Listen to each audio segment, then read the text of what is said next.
Қайырлы күн, оқырмандар, қалдарыңыз қалай? Бүгін біз сіздермен ағылшын тіліндегі 12 шақ туралы айтатын боламыз. Барлығын дұрыстап конспектілеп, бірге-бір жазып отырыңыздар, сол кезде жақсы нәтиже көрсетесіздер. Жалпы қазақ тілінде негізгі 3 шақты білеміз, олар осы шақ, өткен шақ және келер шақ. Бірақ ағылшын тілінде бізде 12 шақ бар. Олар сіз ойлағандай айтарлықтай қиын емес. Яғни көптеген оқырмандар маған дайректке инстаграмға жаңағыдай 12 шақ бар екен ғой, оның бәрін қалай үйренемін, оның бәрін қалай қолданамын деп кәдімгідей қорқынышпен қорқып қабылдап жатады. Осы 12 шақты үйрене алмайтын сияқтымын, қиын сияқты деп. Бірақ бұл мүлде қиын емес. Және де осы видеода біз сіздермен сол 12 шақ туралы және ол жалпы ағылшын тілінің етістік шақтары дегеніміз не, олар нешеу, олар бізге не үшін керек, оларды қалай және қай кезде қолданамыз деген сұрақтарға жауап беретін боламыз. Негізі ағылшын тілінде басқа тілдердікіндей 3 уақыт бар. Яғни өткен, қазіргі және болашақ. Яғни past, present, future. Енді жалпылама былай қарап шығатын болсақ, 12 шақ алдарыңызда көрсетіліп тұр, яғни present, past, future деген уақыт, ал present simple, present continuous, present perfect, present perfect continuous, past simple, past continuous, past perfect continuous, future simple, future continuous, future perfect continuous дегендерді біз қазір алдағы уақытта айтатын боламыз. Жалпы түсінік беретін болам осы видеода. Ол не деген мағынаға жауап береміз. Бұлар вообще қандай мағына береді, қай кезде қолданамыз дегенге. Жалпы орыс тілінде, орыс тілінің грамматикасында мен де ондағы жоқпын, бірақ именно осы ағылшын тілін үйренерде кейбір ережелер орыс тілінен қажет болады.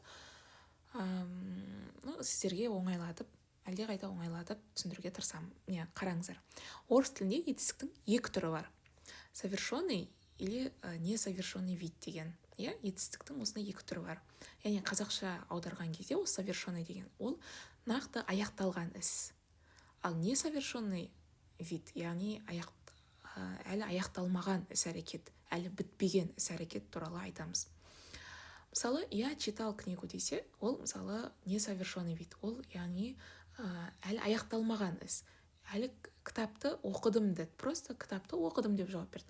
Бірақ ол кітапты бітірді ма, бітірмеді ма, аяғына шейін оқыды ма, оқыған жоқ па, білмейміз. Просто оқыдым деп жауап берді. Ал я прочитал книгу деп нақты айтатын болса, онда ол нақты кітапты оқып бітірді деген сөз, яғни совершенный вид. Мысалы, я смотрел фильм. Мен кино қарадым. Ол бірақ әлі белгісіз, киноны бітірді ма, бітірген жоқ па. Я посмотрел фильм десе, онда бітірді деген сөз. Яғни фильмді толықтай бітірді деген сөз. Ал ағылшын тілінде етістіктің 4 түрі бар. Яғни simple, манаға айтып өткенде, манаға кестеде жоғарыда көріп отырсыздар, simple, continuous, perfect continuous. Ал ағылшын тілінде етістіктің осындай simple, continuous, perfect continuous деген, яғни simple ол простой, яғни жай деп аударылады. Continuous продолженный, жалғаспалы. Perfect совершенный, яғни нақты аяқталған. Perfect continuous совершенный, продолженный, аяқталған немесе аяқталып әлі жалғасып жатқан. Солай аяқтауға сәл жақын қалған деген сияқты бір мағынада береді. Енді нақты тоқталайық. Simple, жай осы шақ, Мысалы, ол бізде present simple қандай мағына береді? Жылына, айына немесе күн сайын тұрақты жасалынатын іс-әрекет. Мысалы, мен күнде жұмысқа барамын. Мысалы, ата-анаңыз сіздің күнде жұмысқа барады, 7 күнде де, аптаның 7 күнде де немесе аптаның 5 күнде де жұмысқа барады. Ол күнде жаттығу жасайды. Мысалы, бір спортшы ағаларыңыз, апаларыңыз, әпкелеріңіз болса, онда ол күнде жасайды деп жауап бересіз. Мен кеше жұмыста болдым, ертең дачада боламын. Яғни кезектесіп, кеше жұмыста болса, бүгін дачада, арғыны жұмыста, оның арғыны тағы дачада болады деген сияқты ауыспалы бір кезекте кәдімгі тұрақты жасалынатын іс-әрекет, Және мына кесте дейін ба, линияны көріп тұрсыздар, Мына жақта future simple, мына жақта present simple ортасында, мынау past simple. Past simple'ден өткен шақ, present simple осы шақ, future simple келер шақ. Яғни бұл сөйлемдерді құрау үшін осы simple жағдайында present simple'да I work every day.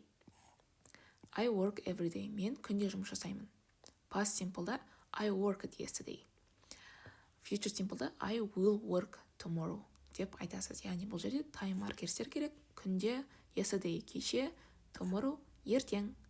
Ал present simple'да біз ешқандай жалғау жалғамаймыз етістікке. Past simple'да өткен шақта идей жалғауын жалғаймыз. Дұрыс етістік болса, бұрыс етістік болса нақты кестені жаттаймыз. Future simple'да I will work tomorrow. Яғни мына will'ды қосатын боламыз. Және қасында всегда етістік жүреді.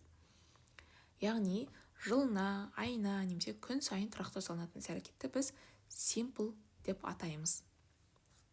Simple етістіктер, Continuous, яғни созылмалы осы шақ, жалғаспалы, созылмалы деп айта береміз.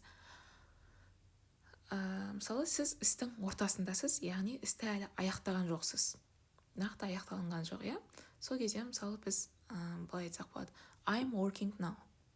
Мен қазір жұмыс жасап жатырмын. Past continuous. I was working at 8 p.m. yesterday. Мен кеше сағат 8-де жұмыс жасап жаттым. Future continuous'та I will be working at 8 p.m. tomorrow. Мен сағат 8-де, кешкі сағат 8-де жұмыс жасап жататын болам. Ертең, ертең. Мысалы, мені мазалап қалмаңдар деген сияқты алдын ала созылмалы әрекетіңізді сипаттап бересіз. Perfect ол аяқталған, жаңа ғана біткен іс. Көбіне нәтижелерді айтқанда қолданамыз. Мысалы, present perfect. I have already worked. Мен әлде қашан деп жауап аударылады. Already деген уже деп айтсақ та болады орысша. Present perfect яғни мен уже жұмыс жасап болдым. Яғни уже нәтижесін айтып жатыр, жасап болдым. Аяқталғанын білдіріп тұр әрекеттің. Past perfect. I had already worked by 9 p.m. yesterday. Мен кеше сағат 9-ға қарай уже жұмыс жасап болдым. Future perfect'та I will have already worked by 9 p.m. tomorrow. Мен ертең сағат 9-ға дейін жұмысымды бітіретін боламын. Осындай формулалар арқылы жасалынады, яғни have-ті қолданамыз perfect'та. Past'та had-ті қолданамыз. Perfect continuous'та әрекет басталып, әрі қарай жалғасып жатқан, немесе басталып, жаңа ғана біткен әрекетті сипаттайды. Мысалы, present perfect continuous'та I have been working for 2 hours. Әрекет басталды, бірақ әрі қарай жалғасып жатыр. Немесе жаңа ғана біткен іс-әрекетті сипаттаймыз дедік. Мысалы, present perfect continuous'та мен 2 сағаттан бері жұмыс жасап жатырмын. Мысалы, мен 2 сағаттан бері жұмыс жасап бері емес, жалпы 2 сағат бойы жұмыс жасап жатырмын. Past perfect continuous'та I had been working for 2 hours by 9 p.m. yesterday. Мен кеше сағат 9-ға шейін 2 сағат бойы жұмыс жасадым. Сондай бір қызық формулалармен қолданылады ағылшын тілінде. Мысалы, нақты уақытын көрсету керек деген сияқты perfect'тарда. Future perfect continuous'та I will have been working for 2 hours by 9 p.m. Мен сағат кешкі 9-ға шейін 2 сағат бойы жұмыс жасайтын болам деп нақты әрекетін айтып жатыр. Достар, сәл қиын болып көрінуі мүмкін басында, бірақ мен сіздерге мынаның барлығын формуласын бердім, яғни қалай құрылады, етістіктер бірге қалай жазылады деген сияқты. Осының барлығын жай тек қарап өтпей, дұрыстап жазып өтеміз. Осының бәрін жазамыз. Осы формулаларды қолданып, мен сіздерге мына үй жұмысын берейін деп отырмын. Яғни I learned English деген present simple'да тұр. Осыны басқа шақтарға айналдырып қойып жазамыз. Дұрыс жауабын білу үшін менің инстаграмыма өтуіңіз керек. Мен астына сілтеме тастап кетем. Сол сілтемеге өтіп, постта жауабын тексеріп алсаңыздар болады.